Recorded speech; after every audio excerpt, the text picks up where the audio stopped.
आज से 2 दिवसीय गुजरात दौरे पर जाएंगे पीएम मोदी। केवड़िया में आरोग्य वन और आरोग्य कुटीर का करेंगे उद्घाटन। गांधीनगर में केशुभाई पटेल को देंगे श्रद्धांजलि। नीतीश का अब आरक्षण पर बड़ा दांव। आबादी के हिसाब से रिजर्वेशन की वकालत की। थारू समाज ने की थी जनजाति में शुमार करने की मांग। महाराष्ट्र बीजेपी के अध्यक्ष चंद्रकांत पाटिल का बड़ा आरोप। कहा, उद्धव ठाकरे से मिलने का फायदा नहीं, शरद पवार चला रहे महाराष्ट्र सरकार।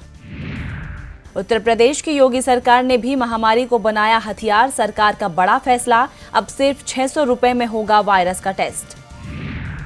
मायावती की पार्टी बीएसपी की बढ़ सकती हैं मुश्किलें। मायावती के ओएसडी रहे गंगा राम अंबेडकर ने की अखिलेश यादव से मुलाकात। पार्टी बदलने की अटकलें तेज। आज वाराणसी के दौरे पर आएंगे मुख्यमंत्री योगी आदित्यनाथ। पीएम मोदी के संसदीय क्षेत्र में विकास कार्यों की करेंगे समीक्षा। जिला अधिकारी और कई अफसरों के साथ करेंगे चर्चा। छत्तीसगढ़ में मरवाही विधानसभा सीट के लिए सीएम भूपेश बघेल ने झोंकी ताकत।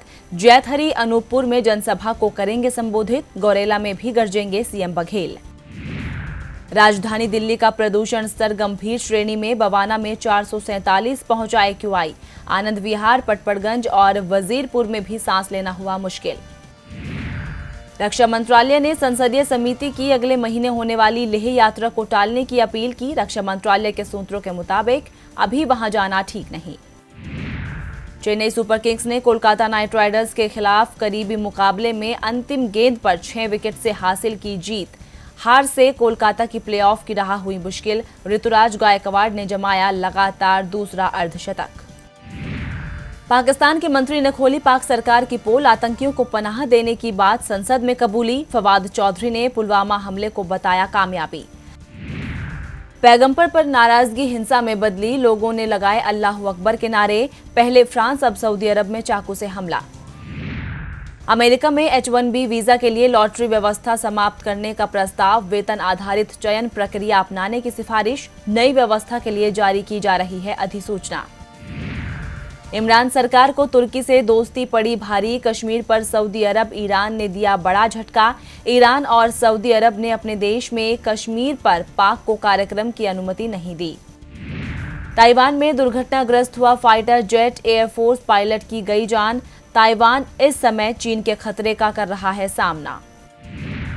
पहली छमाही में ही राजकोषीय घाटा बजट के सालाना अनुमान से निकला ऊपर। सितंबर में राजकोषीय घाटा बजट अनुमान के 114% तक पहुंच गया। बजट में 2020 और 21 में राजकोषीय घाटे के 7 लाख करोड़ रुपए रहने का अनुमान।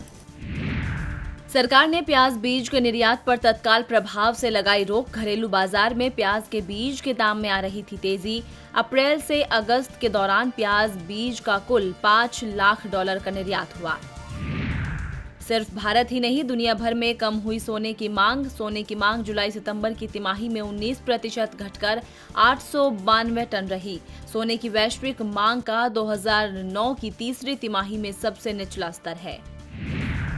मारुति सुजुकी को दूसरी तिमाही में हुआ तगड़ा फायदा। मुनाफा बढ़कर पहुंचा 1419 करोड़ रुपए। साल भर पहले 16,997 करोड़ रुपए रहा था। और हफ्ते के आखिरी कारोबारी दिन भी लाल निशान पर हुई शेयर बाजार की शुरुआत। सेंसेक्स 39,699 पर और निफ्टी 11,662 पर कर रहा है कारोबार।